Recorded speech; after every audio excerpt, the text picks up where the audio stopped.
Exactly 50 years ago today, the Reverend Martin Luther King Jr. delivered what would become his final speech to a congregation at the Mason Temple Church in Memphis.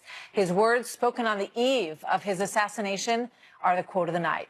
He said, like anybody, I'd like to live a long life. Longevity has its place, but I'm not concerned about that now. I just want to do God's will. And he's allowed me to go up to the mountain, and I've looked over, and I've seen the promised land. I may not get there with you, but I want you to know tonight that we, as a people, will get to the promised land. Words of Martin Luther King Jr. That is our story for tonight. We'll see you right back here tomorrow night, though, at 7 o'clock. Hope you'll join us. Tucker Carlson is up next.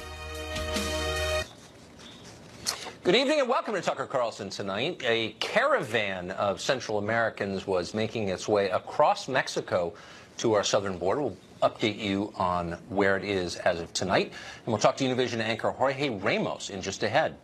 But first,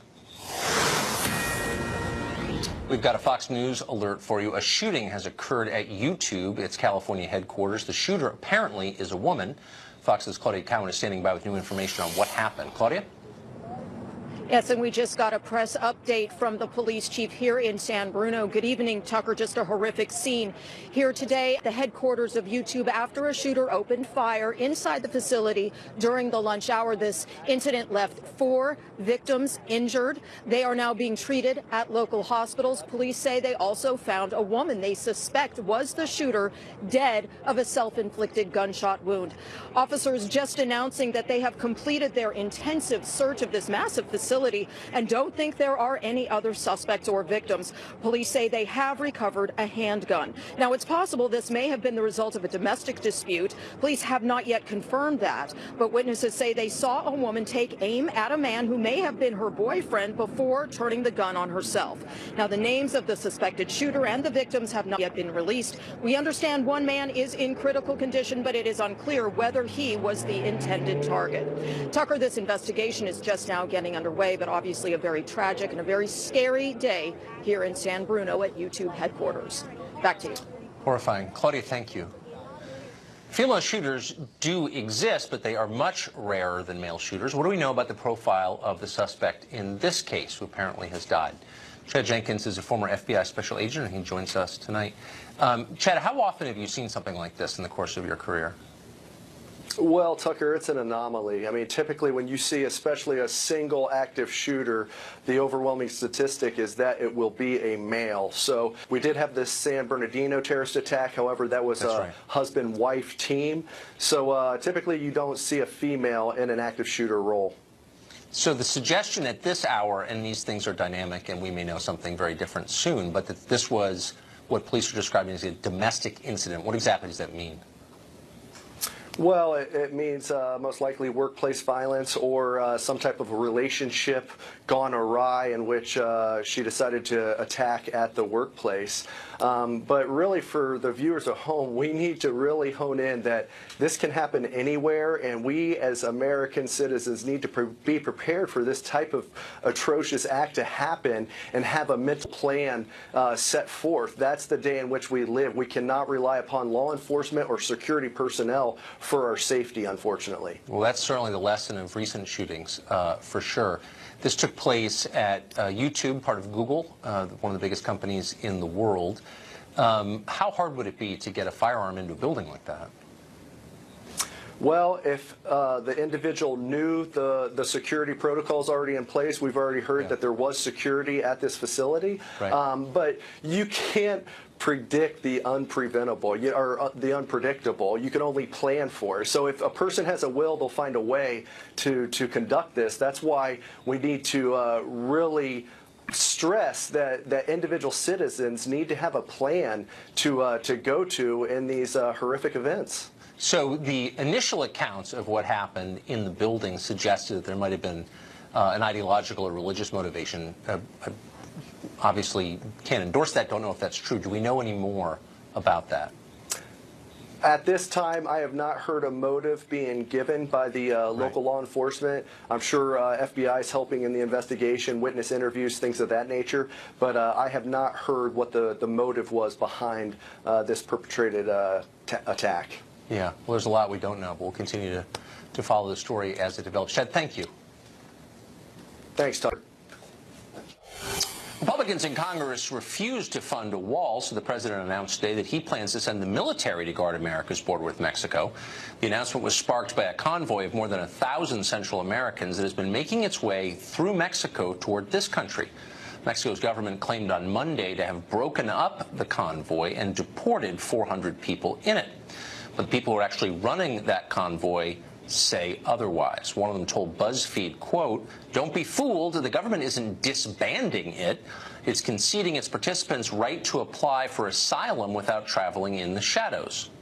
Either way, we have no reason to trust the good intentions of the Mexican government. In 2017, the Mexican Foreign Ministry published a video encouraging Mexican citizens to break American immigration law. It advised them not to open their doors to federal authority.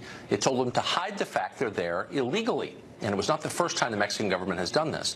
In 2004, the government printed and distributed more than 1.5 million pamphlets telling Mexicans how to enter this country illegally and live here without being detained. It even had tips on what clothes to wear while crossing a river, presumably the Rio Grande. Recently, Mexico filed an amicus brief protesting Texas's anti-sanctuary city bill. The Mexican foreign minister has called for illegal aliens in this country to receive legal status and has denounced the border wall as, quote, a hostile act. Hostile? Mexico is the hostile power here. Just today, former Mexican President Vicente Fox tweeted that Donald Trump is, quote, enemy number one of Mexico. He then retweeted someone else who suggested that if a dispute does happen, Trump will, quote, probably give back the state of California. The implication, of course, is that Mexico really owns California. In a 2017 poll, 65% of Mexicans said they viewed the United States unfavorably. 42% viewed America very unfavorably. None of this should be confusing or a surprise. Rather than fix its own problems, which are serious, the Mexican government instead imports them north to this country. It gets angry if we even hinder that process in any way. Mexico is, in fact, using the United States as an outlet for its poor. It's using our government as its welfare system. Democratic Senator Dianne Feinstein said that out loud back in 1993. She wouldn't say it today, but it's still true. Mexicans in this country sent home more than $26 billion in the first 11 months of 2017, the highest amount ever. Remittances are one of that country's biggest sources of foreign cash, bigger even than oil exports, and that's saying a lot. The Mexican government is a corrupt kleptocracy whose economy is based on oil, drugs, and remittances sent from its functional northern neighbor. That would be us. It's one of the most unequal and racially biased countries in the world. And yet somehow our mindless, guilt-ridden media say it is racist to criticize the government of Mexico, which, again, is a racist government, run, by the way, by an overwhelmingly white elite that went to American Ivy League schools. This is insane. Mexico isn't sacred. It's a country, good and bad. But for the purposes of this conversation, it is a hostile foreign power whose interests are very different from ours, and we should treat it as such because it is. Jorge Ramos is an anchor at Univision. He's the author of Stranger, The Challenge of a Latino Immigrant in the Trump Era, and he joins us tonight. Jorge, thanks for coming on. Great to be here. So I understand why Mexico wants to export its poor to the United States. I'm sure if we could export our poor to Canada, some people would be in favor of it. Not me, but some. But what I don't understand is why America is denounced as racist for not wanting that. Why is it racist to say it's our border, we determine who comes here? No, you know, first of all, let me just say that I don't speak for the Mexican government. I've been criticizing the Mexican government for decades. Right. As a matter of fact, I left Mexico because of censorship, so I don't speak for the Mexican government. Okay. Now, what I do understand is when you have President Trump saying that Mexico has to pay for a useless wall, Mexicans simply don't like that. And when you have a politician in June 2015 saying that Mexican immigrants are criminals and drug traffickers and rapists, and that's a racist statement, Mexicans simply don't like that. That's the problem with Donald Trump. Well, and that's I understand, why Mexicans why. are rejecting Donald Trump and his government. Okay, I understand that. But, I mean, let's be honest. If you were to do an actual measure of racism, Mexico is a far more racist country than the United States. I mean, the last 4 presidents have all been white people who went to Harvard or Yale. It's a totally unequal society. It's not the most unequal in the world. I'm not attacking it. But I'm just saying, for the Mexican government to turn around and say, oh, you're There's racist. a lot of discrimination in Mexico. I do agree with you. There's a lot of discrimination in Mexico. I don't want to attack Mexico. I just think a little perspective is in order here. That's a little much for the offspring of conquistadors to be saying, you're racist if you want a border. By the way, when we get there, we deserve affirmative action. Like, what? This is crazy. Can we be honest about it or no? I think we can be honest about it. And yeah, there's discrimination here in the United States, and there's also discrimination in Mexico. Absolutely. Now, the United States does have the right to a border, a secure border. I have absolutely no problem with that. But I don't think that bringing the military to the border is the right solution. I think it's going to be a monumental waste of time and resources, the same as building this useless wall between both countries. I think what we really need is a legal system, a legal immigration system that works, and it isn't working right now. Okay, so there's no doubt it's not working, but what you're saying is we need to just legalize everyone who snuck in. How about you say the United States has a right to say, you know, we've got a lot of low-skilled workers already. Automation is eliminating their jobs. We don't want any more. How about that? And maybe Mexico should stop allowing hundreds of thousands of Central Americans to cross the length of 2,500 miles of its country into the U.S. Maybe Mexico could help and we wouldn't need a wall. Why is that a crazy idea? Well, I think there are 2 points right here, Tucker. One has to do with the fact that many undocumented immigrants are here in the United States because of us. They're doing many of the jobs that we don't want to do. So that's 1 point, and that's why I think we have the responsibility to legalize them, 11 million of them. Now, talking about Central Americans crossing from Mexico to the United States, I think finally the United States and Donald Trump, they realized that they need Mexico to control immigration. Maybe this is Mexico's bargaining chip. I think after President Trump said that Mexican immigrants were criminals and rapists, and after threatening to end NAFTA, and after trying to make Mexico pay for the wall, now he has realized that after all the attacks and insults, now he needs Mexico, and that's a reality. But wait a second. I mean, without illegal aliens in the United States, Mexico would collapse. As I said, remittances are the single largest source of hard currency in Mexico. And so important. Can we just be yet more that probably not more than fentanyl or cocaine? That's probably number one, but we don't have the exact numbers on that. But why can't we be honest and say Mexico wouldn't exist without sending its poor here, and we should call on them to do something to control the border, and if they don't, why wouldn't we build a wall? I don't understand. Where's their obligation in this? You don't mention I wouldn't say Mexico wouldn't exist. As a matter of fact, Mexico existed before the United States. So that's a completely different story. And then remittances are incredibly important to the Mexican economy, but also you have to remember that there are many other resources. Tourism and oil are incredibly important. So yeah, I agree. It is not that Mexico would not exist. It's not that Mexico wouldn't exist without the United States. That's absolutely false. No, but because the point, look, and actually this is America's fault, I do think, to a small degree, is we spend an awful lot of time trying to improve countries across the globe and not enough paying attention to Latin America. This is a problem because the Mexican government is dysfunctional and its leaders steal the money and leave and have houses in Switzerland. So why don't you and people like you and me too put pressure on the Mexican government to serve its own people, and then maybe they wouldn't have to send 11 million people here to send money. I do agree with you. I do agree with you on that. I've been criticizing the Mexican government for corruption more than, and I've said this government with Enrique Peña Nieto, more than 100,000 people would have been killed just in this government. So that's something that we cannot stand. And what I'm noticing right now is by having Donald Trump criticizing Mexico and Mexicans, now it seems that he's helping the most anti-Trump candidate to go ahead in the next elections that we're going to happen July the 1st.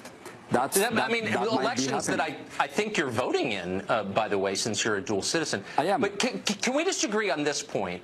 Sure. That a country that exterminated its black population, that is run exclusively by white people, that had a caste system based on blood until pretty recently, probably shouldn't be calling us racist. Can we let's take that out of the equation. This is an economic argument about who benefits from migration. It's not really about race. I don't think so. No, Tucker. I think I think we should criticize both countries. If there's discrimination in Mexico, and there's a lot of discrimination, we have to say that. But when we have a president like President Trump, who's made racist statements, who clearly wants to make America white again by bringing. Come on. This is, look. When he said when he said that he wants to bring immigrants from Norway and not from Haiti and from Africa, don't you think that's a racist statement from the White House? Literally, so something we have to like criticize that. 85% of our immigrants are non-white. It's not a question of white or non-white.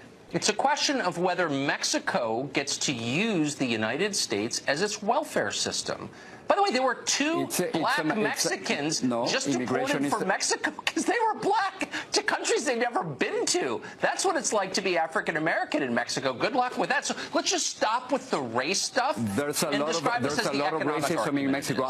There's a lot of racism in Mexico, but immigration is simply a matter of supply and demand, and we have to understand it's an economic phenomenon. I agree. I totally agree with that. So let's drop the moral cudgel of race so we can have a rational adult conversation about this rather than muddying it with this college student nonsense about identity politics. That would be my hope. Hey, thank you very much, Jorge. I appreciate your coming on. Thank you, Tucker. We've got another alert for you. Special Counsel Robert Mueller reportedly has informed President Trump's attorneys that while the president remains a subject of the Russia investigation, he is not now regarded as a criminal target of that investigation. This according to a new report in the Washington Post. The special counsel also told Trump's lawyers, apparently, that he is preparing a report about Trump's actions related to possible obstruction of justice. It's not clear what that means exactly, but of course we'll tell you when we find out. Meanwhile, over at CNN, top news personalities there are using Mexico's caravan of illegal immigrants to fan racial resentment in the United States, leaving wounds that will last a long time. How are they doing that? We'll ask that question coming up.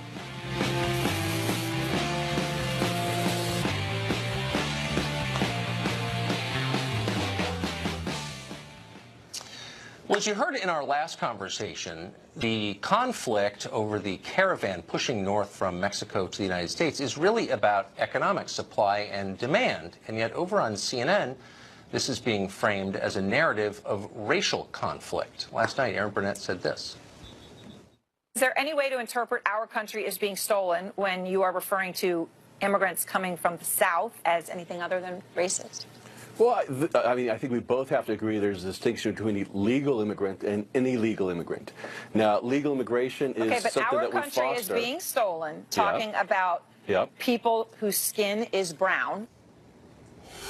Joe Concha writes about media for The Hill, and he watches CNN for a living. He joins us tonight.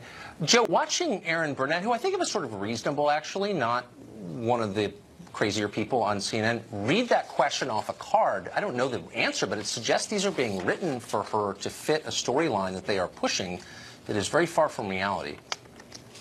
I was surprised to hear Aaron Burnett say that, Tucker. I used to go on her show quite often. I have a pretty high opinion of her as being one of the better journalists over there. And to look at this through a racial prism, right? I mean, you worked there before. But the fact that the argument isn't being presented that this could possibly be, you know, and I know this is really far out there, maybe a homeland security issue or one pertaining to rule of law in this situation. And it seems like we always seem to go to the president's motives too much, or we try to guess them, and it usually skews towards something sinister like race. And, you know, what can you say? There's another side to the story as well that's rarely presented in terms of the bias of omission that we don't hear about very often, and that is, and I think maybe you've brought it up once or twice, but it certainly isn't a traditional media narrative, and that is, what if I'm an American citizen and I want to go into another country illegally, like Mexico? And the reason why I'd bring up that narrative if I work in journalism is because oftentimes President Trump's immigration policy is deemed as cruel, is deemed as not opening our arms to the rest of the world. But what does the rest of the world do if I want to go there illegally? So I looked up Mexico as an example. It's a felony if you enter their country illegally and are caught. You get 2 years in prison up to. immigrants who are deported and then come back, in other words, if I go in, I get deported and I go back in, that means 10 years in prison to me, maximum. And if I violate my visa, that could be a 6-year prison term. That sounds pretty tough, and we don't hear that narrative enough when explaining the context of world immigration. As an example, we just focus on Trump and deem it to be cruel. Yeah, I mean, not everything is about Trump. I mean, whatever you think of Trump, I mean, this is a question of borders, of sovereignty, once again, of economics. But it wasn't just Erin Burnett. I didn't mean to single her out. But Chris Cillizza, formerly at the Washington Post, went off about the idea of the approaching caravan of migrants being scary. Watch this. I think he's presenting this group of people in sort of a Mad Max Beyond Thunderdome way. You know, they're riding these Jeeps and they're coming to pillage. Yeah. You know, they've got maces and they're coming to get us. That mental image works.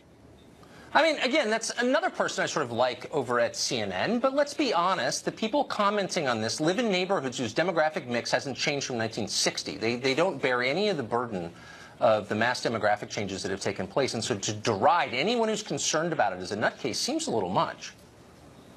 Yeah, and Chris was with the Washington Post. Now he's solely at CNN as their editor-at-large, and he's there to give colorful opinions. I'm not really going to knock him too much because that's what he's paid to do, to be provocative, and we're talking about him, so yay. But I saw another example recently, and it was Jim Sciutto. And well, let me stop you right there, because I actually have tape of that, and let me say that Sciutto. Wow, you got a lot of tape. Well, I mean, there's something about this that gets me, because look, I've spent a lot of years of my life going on shows and sort of giving my opinion. You can dismiss him if you want. But if you're a network reporter who is, in fact, also a former Obama political appointee who's got a transparent agenda, it's dishonest. So here's Jim Sciutto as one example. Watch this. When you read these tweets and the language that the president uses about immigrants, I mean, demonizing immigrants, I mean, I would say dog whistle, but there's really no dog whistle here because it's like a bullhorn. Shouldn't it be in the chyron former Obama political appointee when he talks like that? Yeah, I don't know what the statute of limitations are on those things. You know, for instance, Fox News has Carl Rove, but again, Carl is. Yeah, but he's not covering the White House. Right. No, I get. I have a point, believe me. Carl Rove is here to give political opinions, right? Jim Sciutto there was sitting in an anchor chair. And it's not like Jim was like a Perino or a Fleischer who were press secretaries, right? Or even Carney, Gibbs, Ernest. They've all gone on to network jobs. But he actually was the chief of staff to the ambassador to China. So it's a pretty big deal. And now for him to be anchoring, I don't mind hiring him, but I don't think he could be there giving, obviously, opinions on things while in an anchor chair as a former Obama administration person, because people at home don't know probably that he was in the Obama administration because, he isn't introduced that way. There is no chyron, and therefore people will think, oh, it's a good-looking anchor who's telling me that the president is not using a dog whistle but a bullhorn when it comes to racial overtones around immigration. And that's why people get confused and don't know fake news from real news and opinion from news, and the whole line's been obliterated, and everybody's just left scratching their head saying, where do I find the truth? That's exactly it. I'm not afraid of other people's opinions. Obviously, we have them on constantly. I don't like deception, and that's what they're doing. Joe, thank you. Pleasure as always. Thank you. We got more on this Mexico story because it is meaningful, unlike a lot of stories. Brit Hume is up next to react to it. And then Kathy Aru, our progressive Sherpa, has a surprise for you. She's going to translate some things for us. We'll be right back.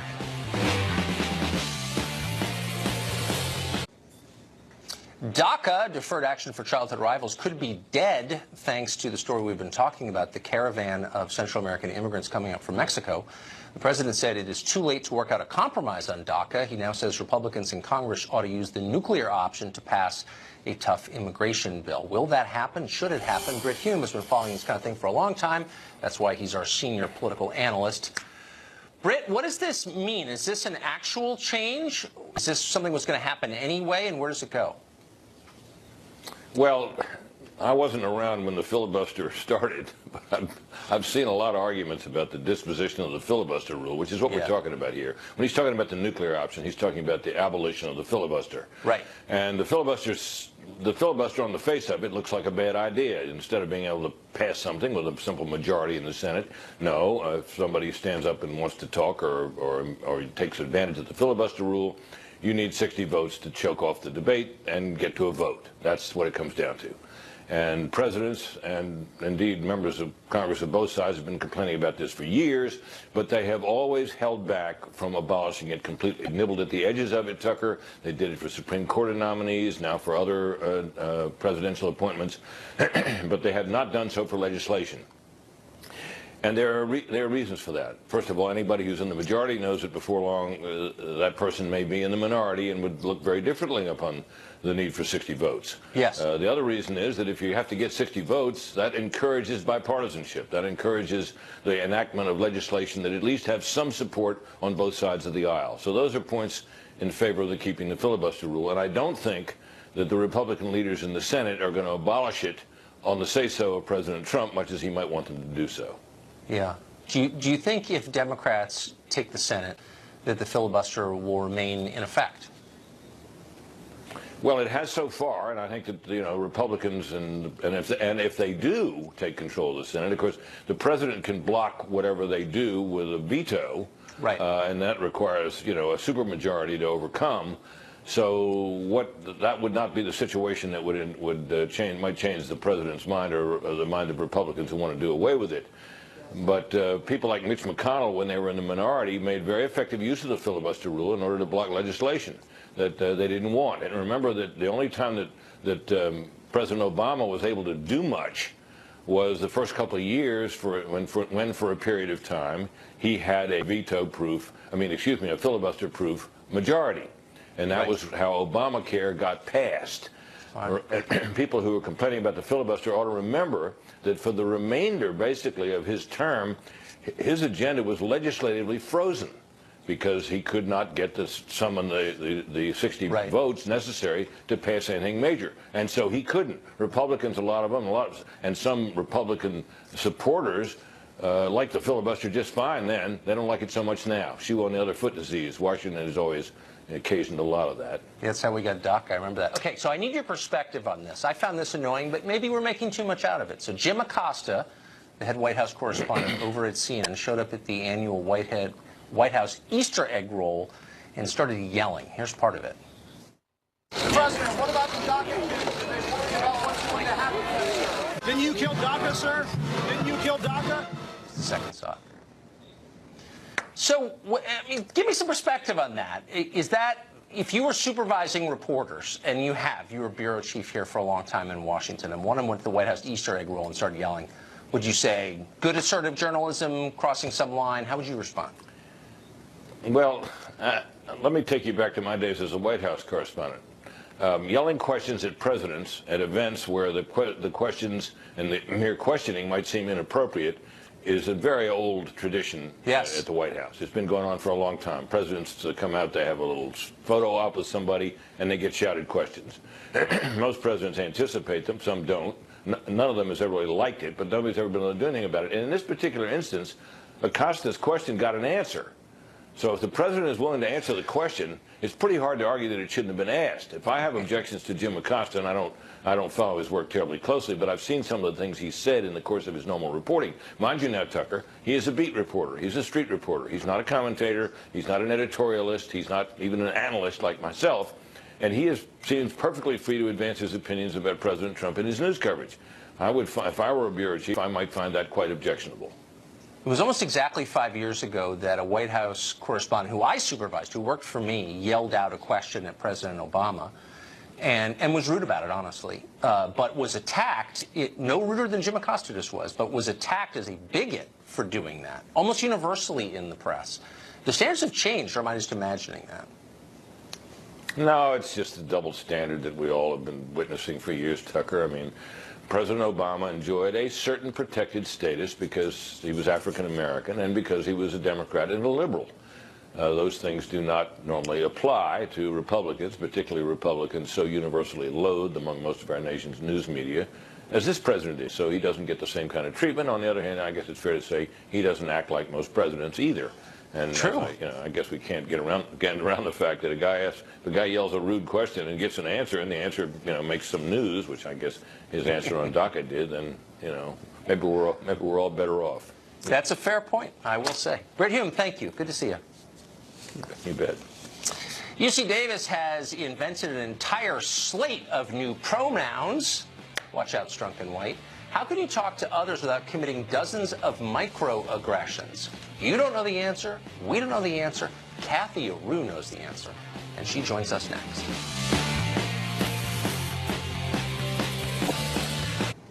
Germany's military once made the world tremble. They still do, but for very different reasons. The German Defense Ministry has unveiled a brand new uniform, a maternity uniform to be worn by pregnant troops. They plan to spend almost $1 million buying 500 of these uniforms to accommodate pregnant soldiers that they plan to send to the front, assuming there's ever a war in which they're involved. This is a pro-woman position, supposedly. How is that exactly? We care about you. We love you. We want to protect you. Go die. Now to a segment where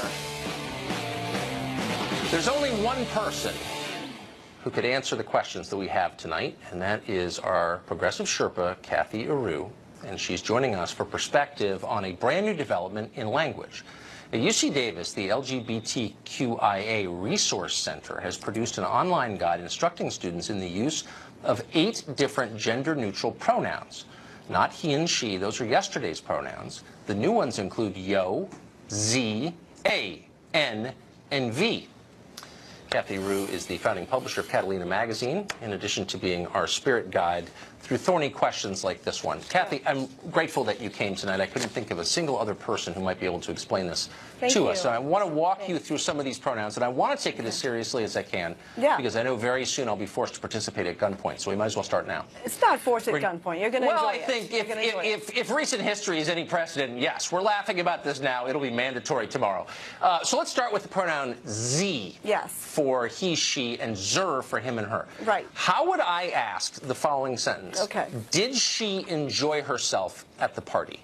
I want to get it right. Did Z enjoy herself at the party?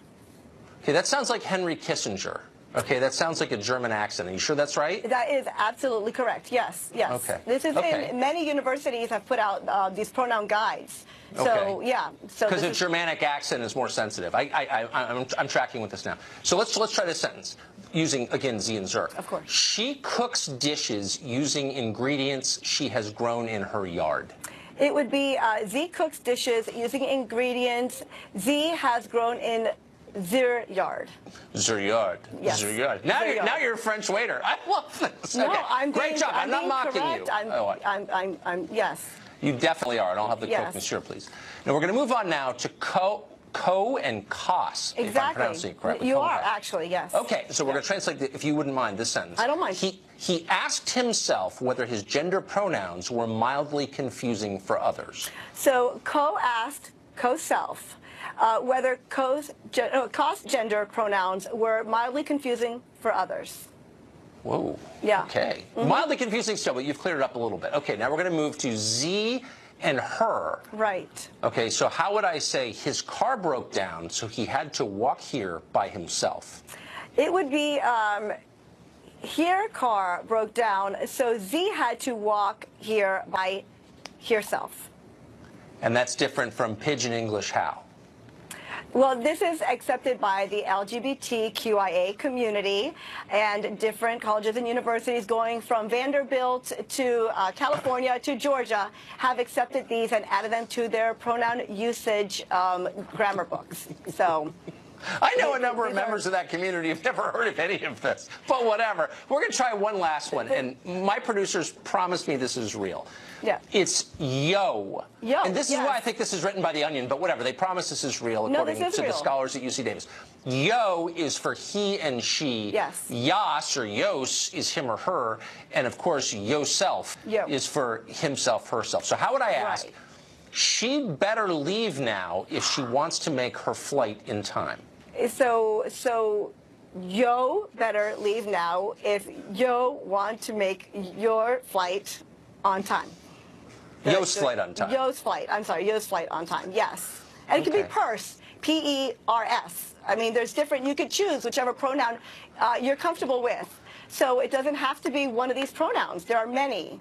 There are many, an infinite number. But isn't the purpose of language is to communicate mutually agreed upon using mutually agreed upon definitions, right? So if I replace language with something that's dumber, less precise, and embarrassing, how does it forward the purpose of language itself, which is to facilitate communication. Smarter, not offensive, and forward-thinking, I think, is the way we'd be correcting our language. You're totally right. And I've forgotten the kind of underlying assumption here, which is that all change is good. All change is good, and language does change, and this is a sign of the future. And in 50 years, I mean, this is just going to be automatic. We're not even going to think twice. So the transgender community has embraced this. I think it's a question of not grammar. Grammar-wise, it's easy. There's no community. I mean, what does that even mean? By the way, can I just say, because I can't resist, if I ever wake up one morning and find that I have been drafted involuntarily into some community, I'm gonna resist, because I'm not, the only community I'm a part of is my family, and I don't want to be in a community. I mean, does anybody ever say, you know what, I'm not part of your community? Well, that's the beauty of this. I mean, you can be part of a community. You don't have to be part of a community. You can be who you want to be. You can say, hey, I don't want a pronoun. No pronoun for me, please. And no, you can't. Yes, you can do that. Everything is mandatory. All change is good. Everything is mandatory. Those are the two rules we all live by now. Kathy Ruth, thank you. Thank you. You are quite a Sherpa. I appreciate it. Thank you very much. Well, a statue of former President William McKinley, himself, by the way, a victim of gun violence, is being torn down in California in the name of sensitivity to American Indians. We asked last night, are there actually Native Americans who object to the statue? And we found one. And she joins us next. Stay tuned. The war on statues has opened up a brand new front. As we told you yesterday, activists in California are targeting a statue of all people, President William McKinley. They claim his policies have harmed Native Americans. He certainly won't be the last American targeted this way. Madison Flynn is a member of the Wyatt Tribal Council in California, and she joins us tonight. Madison, thanks for coming on. Hi, thank you for having me. It's pronounced Wyatt. Oh, I beg your pardon. Well, I stand corrected and informed. So, of all the statues to prominent Americans, why does this statue offend the Wyatt tribe? It offends the Wyatt people because the representation of that era. I don't know if you're familiar with the Wyatt history, but they were the ancestral people of the Arcata territory, where the McKinley statue is at, and they had a massacre that wiped out majority of the Wyatt people during 1860. So, I mean, and then McKinley also, although he was never there in Humboldt County, his actions that he did while as president severely affected the Native Americans throughout the United States. So in the 1860s, McKinley, of course, was fighting slavery as a member of the Union Army for 3.5 years. That's, I think we both agree, a virtuous thing. He was president for a term in a very short period. What did he do specifically to hurt the Wyatt tribe? So that's the thing. He doesn't have any significance to the Wyatt people, but where the statue is at is the issue. The statue where he is located at in the Arcata Plaza was used as an auctioning block for Native Americans, especially for Native American youth or Wyatt youth, and yeah, it was more like a human trafficking era. Well, that's awful. I mean, I'm not for that, but that didn't happen, obviously, during the time that he was president, because there was no slavery, of course, by his presidency, partly because of the actions that he took as a Union soldier. And so you can see that he had nothing to do with any of that.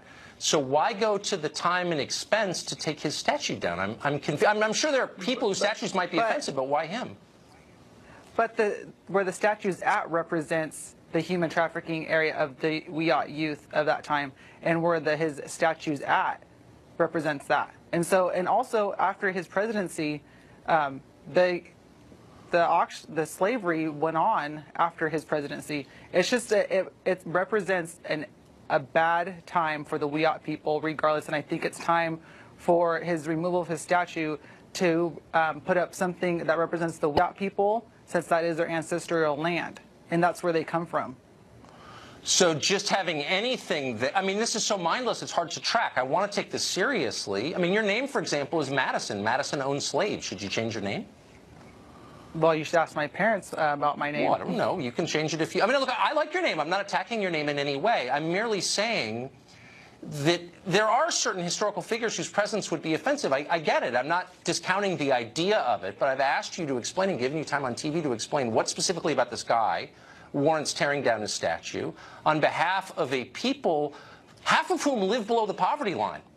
There are a lot of problems you could be dealing with. This doesn't seem directly related to any of them. It seems like a massive waste of time when you could be improving the lives of the WIAC community, but you're not. Why? This is going to, I mean, this is going to represent a healing process with the removal of the McKinley statue. Okay. So do you think that people will live longer, happier lives? That, I don't know, the 17% of the WIACs who are unemployed will get jobs? I mean, do you really think that? I mean, it could be telling. I mean, the healing process takes a long time. Okay, well, I hope you're right. Obviously, I'm rooting for you. It just seems generational trauma that happens. So it's time for that. He's had a good run.